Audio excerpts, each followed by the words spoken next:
What's up, YouTube? Capital G here, checking out a brand new TCG exclusive Neo-Spacian support card that just got revealed. This is pretty interesting because Neo-Spacians are a super old deck from the GX era, and honestly, when Konami revealed that we were going to be getting Neo-Spacian support in Cybernetic Horizon, I remember looking through all the reveals of the OCG cards and being like, where's our Neo-Spacian support? Same thing goes, I believe that we're supposed to be getting another Noble Knight TCG exclusive card, and yeah, these end up being world premiere cards for us in the TCG, so we'll obviously have the first opportunity to play these cards. Now, this is the sneak peek card, which is interesting because I know that as of recent, Konami had kind of done away with TCG exclusives as the sneak peek card. Personally, I'm a fan of them, going all the way back to Strike of Neos, which is, I believe, the set that premiered it with Grandmaster of the Six Samurai. Correct me if I'm wrong, but I'm almost certain that's the set where Konami started this trend, and I like it, so I'm glad they're bringing it back. Anyways, this is Contact Gate. Normal spell card. It says banish 2 Neo-Spacian monsters with different names from your graveyard. That's the cost. Special summon 2 Neo-Spacian monsters with different names from your hand, deck, or graveyard. Also, well, it can be any combination of those. Also, for the rest of the turn, you cannot special summon monsters from your extra deck except fusion monsters. If a face-up fusion monster that lists elemental hero Neos as fusion material returns from your field to the extra deck, you can banish this card from your graveyard. That's the second part of the effect. That's its cost. Special summon one of your banished Neo-Spacian monsters. It's a hard once per turn. This card, Contact Gate. So this is an interesting card, right?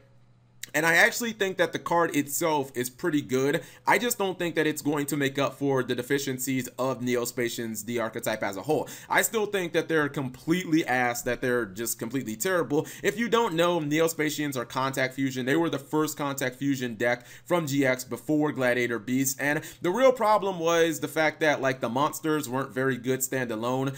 Grand Mole obviously is pretty good because, you know, it was like limited to 1 and it was outs to some strong monsters like Ophion and Six Samurai Sheen throughout Yu-Gi-Oh history, and Dark Panther was also pretty good as it was used in the Gladiator Beast Mirror Match, copy Bestiari, copy Grazaris, do a lot of shenanigans with that. But overall, the rest of the monsters are pretty fucking terrible, and it's honestly kind of difficult to get a bunch of them in the graveyard relatively fast. There's only one way that I can think of doing it really quickly, and that is their kind of draw card. It's also like a Foolish Burial and a D-draw kind of wrapped into one. It's called Convert Contact, and it lets you send a Neo-Spacian from your deck and from your hand to the graveyard, and then you get to draw 2 cards. Obviously, that would set you up to instantly use Contact Gate, but you don't have to, like, you have to have no monsters on the field to activate it, and if you don't have your Convert Contact, then I don't really know how you're getting 2 Neo-Spacian monsters in the graveyard easily. Also, Neo-Spacians are Contact Fusion just like Gladiator Beast, so I mean, just that alone kind of makes it counterproductive when using with Gate, because you're not sending the monsters to the graveyard, you're sending them back to your deck when you fusion summon, which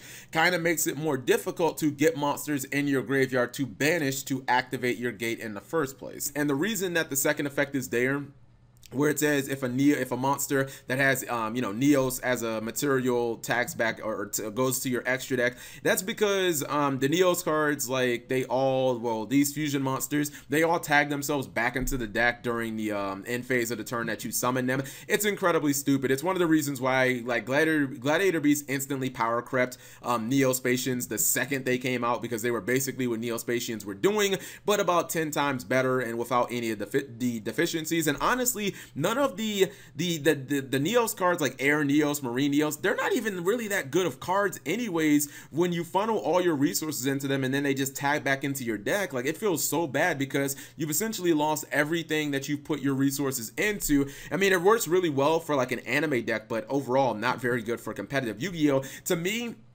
this is a card that obviously has a pretty nice ceiling, being able to get monsters from anywhere. Your graveyard, your hand, your deck is probably the best where you want to summon them from. It's nice, but it doesn't really fix Neo-Spacians. Like, okay, you get 2 monsters, then what do? You're locked into fusion summoning. You can't really do any spam plays. I don't really understand how this is going to help the deck all that much, because it doesn't fix any of their fundamental flaws. The speed, the consistency, having to rely on 12-year-old fusion monsters that were honestly terrible when they came out, so obviously they haven't stood the test of time very good. I look at cards like Blaze Accelerator Reload and Battery Man 9V, both of those cards came out during the Arc V era, and it's kind of non-debatable that those were both really bad archetypes. Like, Volcanics were not very good, Battery Man were way worse than Volcanics, and those cards actually made those decks competitive to where they were topping regionals just off of one card, and I feel like Konami should have made a card that good. When you look at like Reload, that card gave Volcanics consistency. It let them use Scatter Shot during their opponent's turn. It gave them draw power. You look at 9V, it was a card that couldn't miss timing and was a Stratos for the entire archetype and a 2000 beater.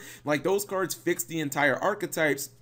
This card really doesn't change anything about Neo-Spacians. All the problems that they had before are still going to exist. The only way I see you activating this extremely easily is, again, if you have Covert Contact. But outside of that, this really doesn't do anything. Unless if Konami's going to, in the future, release like 3 or 4 new Neo-Spacian fusion monsters and all of them are broken, okay, I'll shut up and my opinion will change. But as of right now, this doesn't really help them that much at all. I mean, it's a good card, but the archetype is just so dog shit that, I mean, adding a good card to dog shit still leaves you with a dog shit archetype. So whatever you guys think, let me know in the comment section below. Thank you guys for watching. As always, subscribe if you have not already. Turn on that notification bell for daily videos.